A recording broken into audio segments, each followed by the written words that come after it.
India में एक मौत हो गई एक पत्रकार की, पूरा देश श्रद्धांजलि दे रहा है, मुख्यमंत्री, प्रधानमंत्री, राष्ट्रपति श्रद्धांजलि दे रहे हैं। भाई किसी की भी मौत हो दुखद होती है, उसका परिवार बिछड़ता है। लेकिन मैं कहता हूँ जब अभी दिल्ली से इस लॉकडाउन में दिल्ली से मध्य प्रदेश के छतरपुर बस जा रही थी, बस ग्वालियर में पलट गई, उसमें भी लोग मर गए, तो क्या उनका परिवार नहीं बिखरा? उनको 5 करोड़ रुपए नहीं चाहिए उनको? भाई तुम 5,000 रुपये नहीं दिए। अभी उत्तराखंड में एक महामारी आई थी, मतलब एक हादसा हो गया था, ग्लेशियर टूटा था, जिसमें 200 से ज़्यादा लोग श्रमिक सुरंग में फंस गए थे, उसमें से कुछ लोग मरे, कुछ का भी पता नहीं क्या हुआ, तो क्या उनका परिवार नहीं बिछड़ा?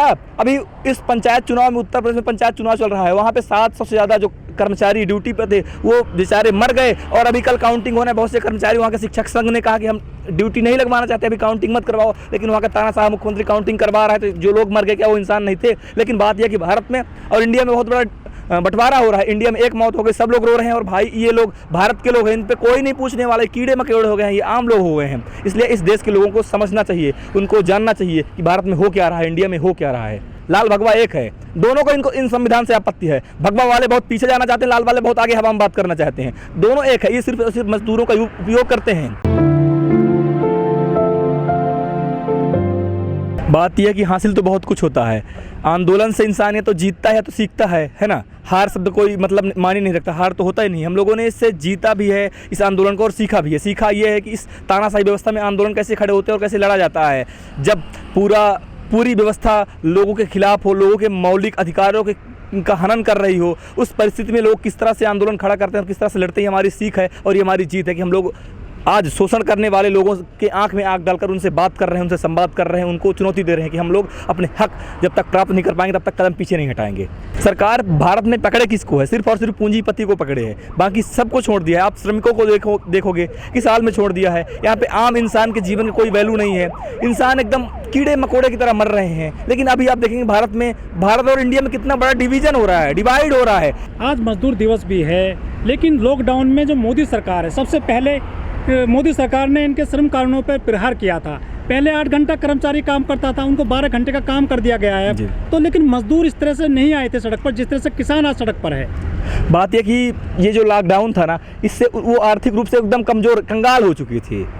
अब इस कंडीशन में उनका नेतृत्व करने वाला भी कोई नहीं है कि उनका नेतृत्व करे, उनको सड़क पे लेके आए। लेकिन बहुत सारे हमारे देश में संगठन तो हैं, लेबर वाले श्रमिक संगठन है, उन श्रमिक नेता भी है। बात यह कि ये अधिकतर जिन श्रमिक संगठनों की बात करते हैं, ट्रेड यूनियन वालों के लाल झंडा लगा के चलते हैं और रात में भगवा वालों से बात करते हैं। इनका इतिहास ये है, ठीक ना? ठीक, बाकी कुछ नहीं। अब आपने देखा होगा इस देश में जब लाल की सरकार थी, बंगाल में क्या किया, किस तरह से वहाँ के मजदूरों का शोषण किया, किस तरह से तबाही मचाया। ये लोग कुछ करना नहीं चाहते, सही माने में मजदूरों को रास्ता नहीं दिख रहा है। करे तो करे क्या, बेचारे घर के अंदर बिन खाने के मर रहे हैं, अगर सड़क पे आएंगे पुलिस का डंडा पड़ रहा है। ये देश कहाँ जा रहा है कुछ पता नहीं चल रहा है, कहाँ जा रहा है देश। तो क्या रणनीति है किसानों की? अब किसानों की रणनीति फिलहाल यही कि ये आंदोलन जैसे चल रहा है उसको ऐसे चलाया जाएगा, इसमें रणनीति भी कुछ भी नहीं जोड़ा गया है। क्योंकि अभी हमारा जो दिल्ली जाने की कॉल थी, उस कॉल को पोस्टपोन कर दिया गया है।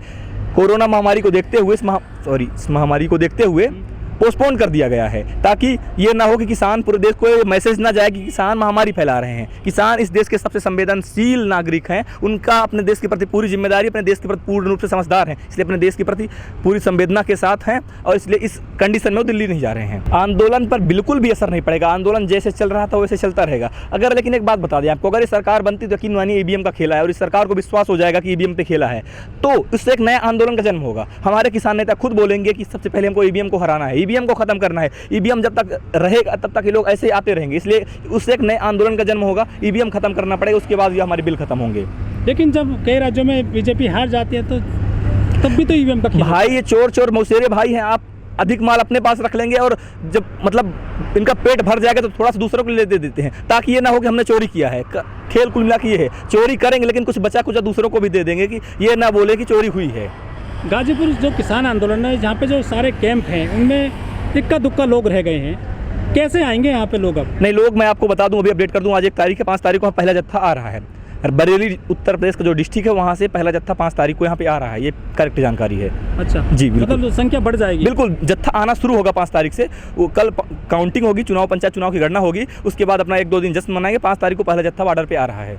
जो बड़े लीडर हैं किसानों के, वो भी नहीं दिखाई देते हैं आंदोलन में? आप यहाँ नहीं, ऐसा नहीं। वो पंचायत में आज टिकैत साहब अम्बाला गए हुए हैं पंचायत में, ऐसा नहीं। बड़े नेता भी इस आंदोलन से जुड़े हुए हैं, जैसे हर इंसान इस आंदोलन से जुड़ा हुआ है, इसमें कोई ऐसी बात नहीं कि कोई बाहर है कि नहीं बाहर है, सब साथ में है। कुछ लोग कह रहे हैं कि अभी गांव में काम है, गेहूं कटाई चल रही है इसलिए नहीं आ रहे हैं। कुछ लोग कह रहे हैं कि गांव में कि अब नहीं जाएंगे, किसान आंदोलन में कुछ हासिल नहीं हुआ है वहाँ पर। ऐसा कुछ भी नहीं है। हाँ, ये बात सच है, गांव में गांव था और पंचायत चुनाव था, पंचायत चुनाव भी खत्म हो गया, लगभग काम भी खत्म हो गया, जैसा कि मैंने बताया। अब लोग जरूर आएंगे।